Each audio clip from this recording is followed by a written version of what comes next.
Eva, c'est l'heure de votre zapping. Classieux, j'imagine. Ah bah oui. Que faut-il regarder ce week-end et quel est le thème des programmes que vous avez choisis? Je vais essayer de relever le niveau par rapport à ce monsieur. C'est la beauté de ceux qui travaillent au quotidien, par exemple, pour nous nourrir. On en parle beaucoup depuis quelques jours, les agriculteurs et éleveurs qui sont mis à l'honneur actuellement sur France Télévisions. Et bien, pendant 8 semaines, une série documentaire intitulée Ma vie rurale va vous offrir des tranches de vie avec ces femmes et ces hommes. Comme Pierre, il a 59 ans, il s'apprête à passer la main. L'homme raconte son attachement à son terroir, à ses vaches, même s'il reconnaît que les voir partir à l'abattoir, eh bien, est toujours un moment difficile. La finalité, c'est quand même de nourrir des gens, hein, donc ça, c'est pas rigolo, mais en attendant ce moment-là, il faut que ça se passe vraiment au mieux, quoi, voilà. Allez, venez. Et je vous ai passé cet extrait parce que j'ai halluciné d'entendre les vaches répondre à l'éleveur. Alors il paraît que c'est normal, mais moi je n'imaginais pas que les vaches nous parlaient aussi bien que ça.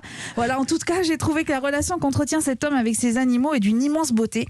Tout comme le regard de Yvonique. Lui, il est ostréiculteur dans le Morbihan et il va vous dévoiler un de ses secrets. Quand on met en bourriche ou quand on vend sur le marché, on tape les huîtres les unes contre les autres.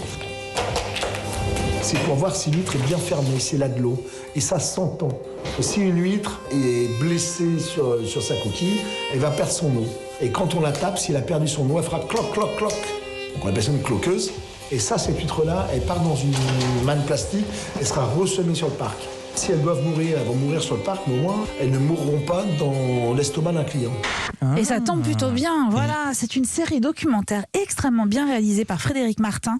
Elle est d'une infinie délicatesse, elle raconte avec justesse et émotion les agriculteurs et les éleveurs en 2021. On reste en mer d'ailleurs avec un reportage exceptionnel à voir demain sur Canal+. Le récit de Jérémy Bayou, c'est un des navigateurs du Vendée Globe. 4 ans de préparation, 4 ans à ne penser qu'à ça. Et puis, au 3e jour de course.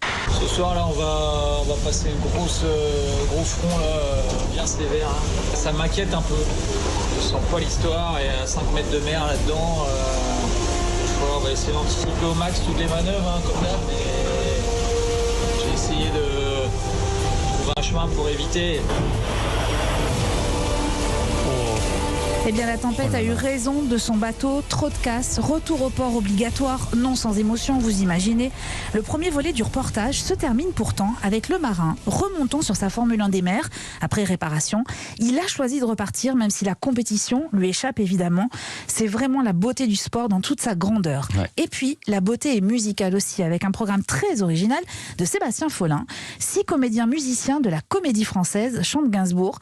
Un moment suspendu avec des interprétations des plus grandes chansons, mais aussi l'évocation d'interviews données par Gainsbourg avec des réponses à la Gainsbourg. Votre principal défaut? Débandé pendant. Votre rêve de bonheur? Bandé après. Le don de la nature que vous aimeriez avoir? Faire caca sans odeur. Je suis venu te dire que je m'en vais. Et tes larmes n'y pourront rien changer. Les musiciens que vous entendez, les chanteurs que vous entendrez également sont des comédiens de la Comédie Française. Alors je récapitule. Ma vie rurale, c'est sur France 3 demain à 16h15. Sport Reporter, c'est sur Canal+ demain aussi à 13h55. Et la Comédie Française chante Gainsbourg, c'est ce soir à 22h55. Sur le site de la Comédie Française? Non, sur le site... Non, sur France Télé, sur France 3, pardon. J'ai oublié de vous préciser. Sur France 3. Vous avez raison, Philippe. Sur France 3, exactement. 22h55, la Comédie Française chante Gainsbourg avec de délicieux aphorismes.